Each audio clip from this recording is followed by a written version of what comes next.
This happened 4 months after the birth of our beautiful baby girl. Our little girl was the sweetest, most gentle little newborn any new parent could have asked for. We named our little one after the month she was born in, May. May was born on a rainy night. I was the only one in labor on the entire floor that night. Like any new mother, I was exhausted after hours of labor. All I wanted to do was rest. My husband Matt looked after our little one while I rested a bit, but he eventually fell asleep too. I was laying in my bed watching my new family sleep peacefully when I felt a sudden urge to use the restroom. I called for my nurse, asking her to help me get up and walk over to the bathroom. After a few minutes, the nurse came in. I hushed her as she began speaking. I pointed to Matt, who was passed out on the sofa. The nurse and I quietly exited and began walking to the bathroom. As we were making our way back to my bed, another nurse came in carrying a small blanket. She walked in and began looking around. When my nurse asked her who she was looking for, her coworker looked confused. She began explaining to us as she was passing over to the nurse station. She walked past her room and saw a little girl with long black hair standing on her tiptoes, looking at her newborn baby girl. The nurse mentioned that the little girl was wearing a dress and assumed she might need a blanket since the room was chilly. I looked at my nurse confused and a little worried that someone else's kid could just walk into my room and look at my newborn without anybody but the nurse noticing. I quickly told her that May was my firstborn and that we weren't expecting any visitors. I asked if perhaps the little girl had gotten separated from her parents' room. However, my nurse was quick to mention that there were no other families at the moment with children on the floor. A few months after that, Matt and I moved into our new home. We were immediately welcomed by everyone, and we liked our new neighborhood. As we were unpacking and setting up May's room, I pulled out some baby monitors that we were planning on using now that May would be sleeping on her own. Matt and I were testing the baby monitors for a while. He was upstairs in May's room, and I was downstairs in the kitchen.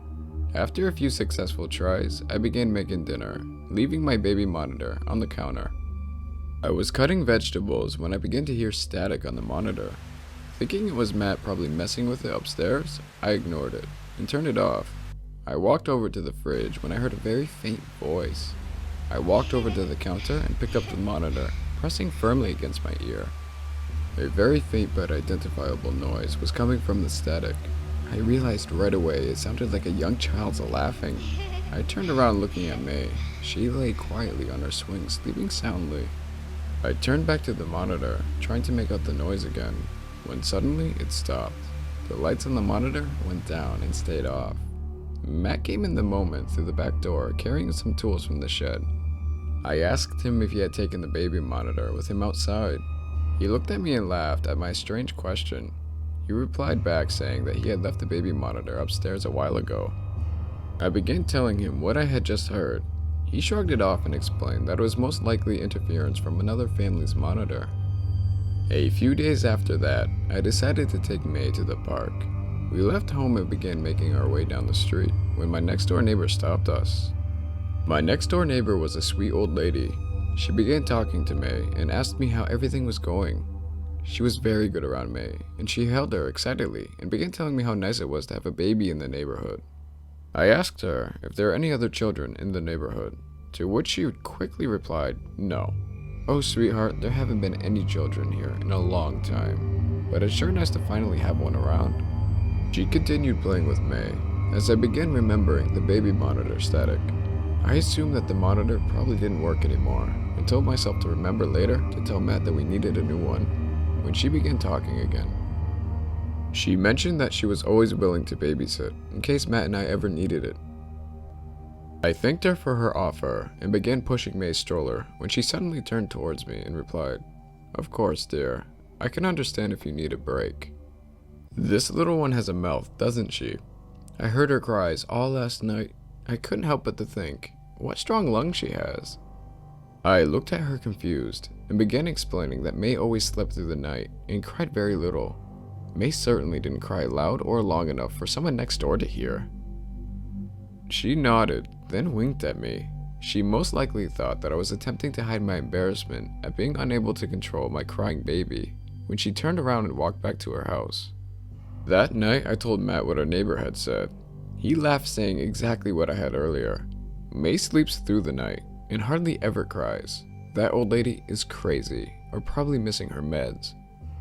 I agreed and asked him to replace the baby monitors before changing the conversation. The next day, Matt installed the new baby monitors before he left to work. May and I stayed home for the rest of the day. We left one baby monitor in May's room, another one in the bedroom, and another one in the kitchen. I was upstairs cleaning our room, which was directly across the hall and 2 doors away from May's, when I began hearing the static again. I walked over to my nightstand and sat in my bed, attempting to make out the sound from the baby monitor. I didn't hear May crying, but instead I heard the same laughter I heard with the previous monitor. I walked over to May's room carrying the monitor. Once again, she was sound asleep. May's monitor wasn't even playing anything. It stood on the dresser, silent. The lights didn't even turn on as I heard the laughter through the monitor I was carrying. Thinking it was strange, but not yet giving it to any paranormal explanation, I began walking downstairs to the kitchen when the sound suddenly stopped. I tried to shrug it off and continued cleaning, figuring that perhaps the area we live in made it easier to pick up sounds at a further distance. That night for dinner, I didn't tell Matt about the noise incident earlier that day. Matt seemed tired from work, and I didn't want to worry him with something that seemed like nonsense. A few nights after that, Matt and I were sleeping when I suddenly awoke. I was drenched in sweat and couldn't fall back to sleep. I decided to get up and go check on May. As I walked across the hall towards her room, I heard the static noise coming from downstairs. I stopped and pushed May's door open to make sure she wasn't awake, but sure enough, she was asleep as always. The static was coming from the kitchen. I knew it was coming from the monitor. Being sleepy and tired, I became annoyed and decided to go downstairs and shut it off. I entered the kitchen and turned the lights on, reaching for the monitor on the counter. I turned the monitor around, looking for a button to shut it off, when I realized it was already off. I stood there dumbfounded and placed it back on the counter, walking away thinking that perhaps I had imagined it when I heard the static again. I turned around immediately. The lights on the monitor were on. I walked over, getting ready to throw the monitor across the room, when the sound stopped again. There's a large trash bin next to the counter. It was one of those ones you would step on in order to flip up the lid. As I stood there, staring down at the monitor, I caught a glimpse of a reflection on the trash bin. For a few seconds I saw what looked like a small child. A little girl reflected on the trash bin and directly behind me. I turned around terrified, expecting to see her. However, no one stood behind me. I looked around desperately, trying to find what had made the reflection, when the baby monitor in my hand had turned on again. The laughter was more clear. It was a child laughing and giggling. I dropped the monitor on the floor and darted upstairs towards May's room. More frightened than I had ever been in my entire life, I picked up May and took her to our bedroom. I woke up Matt, attempting to explain what I just heard. He woke up half asleep and went downstairs to check up on it. He came back upstairs a few minutes later, looking at me like I was crazy. He went back to bed and fell asleep immediately after. The next morning, May and I were out front on the porch, enjoying a beautiful day, when our neighbor came over. She looked worn out, nervous, and had black bags under her eyes. She wore pajamas, which were noticeably dirty. I greeted her, asking if she wanted any lemonade, before she interrupted me. She began saying how she hadn't been able to sleep well these past few days because of May's cries at night. I looked at her confused once again, and explained to her that May hadn't been crying at night. She started playing with her hands nervously and began saying that she could hear May screaming and crying every night. When she noticed I wasn't believing what she was telling me, her entire personality changed in an instant. She started yelling out profanity and telling me to, and I quote, "Take your little shit away from here and shut it the fuck up." Feeling threatened, I stood up and went over to May. While picking her up, I told the woman to leave. She stood there looking at May, angry and resentful. She kept yelling at us, startling May as she began to cry. I threatened her with calling the cops and kept telling her to leave before she finally decided to walk off. I went inside the house shaken up, and I felt upset that my neighbor would act in such a way where I felt threatened. I called Matt, asking him to leave work early, explaining what just happened. He immediately left the office and started heading home. As soon as he arrived home, I explained further what our neighbor had said. He became extremely upset. As he held May, we talked about what our neighbor had said regarding May's crying at night. He also didn't understand what our neighbor was talking about. May was a good baby. She hardly gave us any grief. As we were talking, we heard a knock on the door. Thinking that it was our next door neighbor again, Matt gave me May as he went to go see who was knocking. I let out a sigh of relief when our neighbor from across the street came in. Mr. Moss was one of the first friends we made when we moved here. Matt invited him to sit down and offered him something to drink. Mr. Moss politely declined, saying that he came over to talk to us about something very important. Matt and I sat down. I laid May on her swing, giving Mr. Moss my complete attention. He began explaining that earlier that morning, he had seen our next door neighbor come over and start screaming at me. He explained that for a few days now, our neighbor had been acting kinda strange, and he had noticed it when coming home from work. He mentioned that on one particular night, he pulled up to his house after working late and he noticed her outside. She was standing outside in her pajamas on the side of the house while looking up at the window above her. When I asked him for details on the window she was looking up at, he explained that it was the one on the second floor in the right corner of the house. I looked at Matt nervously. As Mr. Moss described May's window, Matt held my hands tightly. Mr. Moss went on to explain that after he pulled up to the driveway, he noticed that she wasn't moving. He found it curious that she didn't even look to see what car it was. Not wanting to spook her, in case she hadn't noticed him, he went inside his house to continue some work he still had left. He said that he was working on his laptop for a couple hours before deciding to go to sleep. As he was turning off the lights, he looked out the window, noticing that my neighbor was still standing there staring up. He started fidgeting on the sofa while he spoke to us, as if what he was saying scared him. What he said next frightened me to the point of tears. This time she wasn't standing alone, he said. He saw what seemed to be a little girl standing behind her, looking at her. He estimated the little girl was probably no more than 5 years old. She was wearing a dress and had long black hair. He mentioned that while looking outside his window, he gasped a little. And at that exact moment, the girl slowly turned away from my neighbor and turned her head towards him. He said at that moment he was scared and immediately closed his blinds and laid in bed too frightened to go to sleep. I asked him if he went up to go look again, to which he replied no. Matt and I thanked him as he left the house. We looked at each other deeply concerned about what he just shared. After a few hours of discussion about potentially getting the police involved, Matt got up to use the bathroom. I sat there completely lost in thought when I began hearing the baby monitor from the kitchen again. I stood up and ran to the kitchen.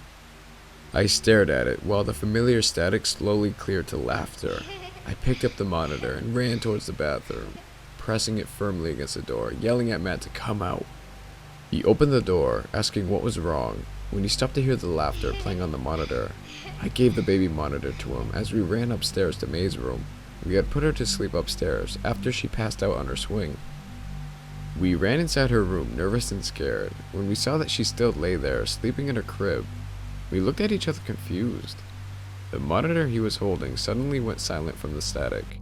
I stared at it before turning it around and shutting it off. We stood there in silence, attempting to rationalize what just happened, when the monitor in our bedroom turned on and began letting out that same laughter we just heard. The door was open and the baby monitor stood on my nightstand. Matt and I could see it clearly from May's room. The laughter got louder and louder as it suddenly started playing on all 3 monitors. I picked up May, scared and crying at the same time. Matt held me as he dropped the monitor he was holding. The laughter went from child's laughter to something that sounded completely demonic. Right as we began running out of the room, the voice let out one last piercing scream. It screamed cry. Cry. As soon as it said that, we heard a gunshot that sounded like it came from next door. May woke up and began crying at the chaos in her room. Matt and I were getting ready to make a run for it when the laughter suddenly stopped. We ran out as fast as we could. Other neighbors started coming out of their homes, getting ready to investigate the gunshot. We bumped into Mr. Moss, waiting for the police to arrive, when two men decided to go inside our next-door neighbor's house to investigate. After a few minutes, one immediately came running out yelling, "We need an ambulance!" After about an hour of standing outside, Matt and I were still too afraid to go back inside for our car keys. We waited outside among all the police officers and Mr. Moss, hoping to overhear what had happened. A short, stubby lady that lived a few houses down came up to us explaining that she just overheard one of the men who had gone in to investigate. She said that the men found our next-door neighbor's body sitting in a chair, looking directly out the window with a gunshot wound in her head. I stood there stunned to hear that she decided to take her own life. When the lady continued speaking, she said that the gun was on the second floor and that she had cuts all over her arms, which seemed to be self-inflicted. She went on to explain, directly behind her on the wall, she had spelt out, "She won't stop crying," in her own blood. Matt and I left the majority of things at that house. We moved across the country and kept in contact with only Mr. Moss over the years. We wanted to leave everything behind us and start a new life with May. Nothing paranormal happened to us for years, and we were perfectly happy to move on. May is now 5 years old. She's a brilliant, curious, happy, and a loving child. Matt needed a few things from our storage this week and brought some old boxes home. This morning, May came into the kitchen, excited and attempting to get my attention as I was putting away the dishes. I had my back turned on her as she kept repeating, "Mama, girl, she's funny. Mama, she's laughing." I finally turned around, thinking that she was talking about her playdate next door, when I dropped the plate I was holding on the floor. The plate shattered on the floor, as did my heart when I saw what my little girl was holding up next to her ear. May was holding up one of the old baby monitors from the old house, and on it, I could hear a child's laughter.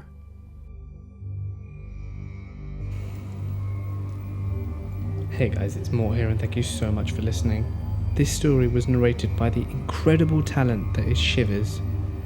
Be sure to go check out the other side of the collaboration over at his channel, as both stories are really creepy, which can be done by clicking the links on screen now. Go on. If you enjoyed this story, it would be great if you could let us know by leaving a like, comment or sharing this video with a friend. If you want to keep up to date with all new videos, be sure to hit that subscribe button now and join the coven. If you have an experience you want to share, be sure to send it to my email, which can be found in the description below. I can't wait to feature all your stories. But for now guys, thanks for watching and I'll catch you in the next one.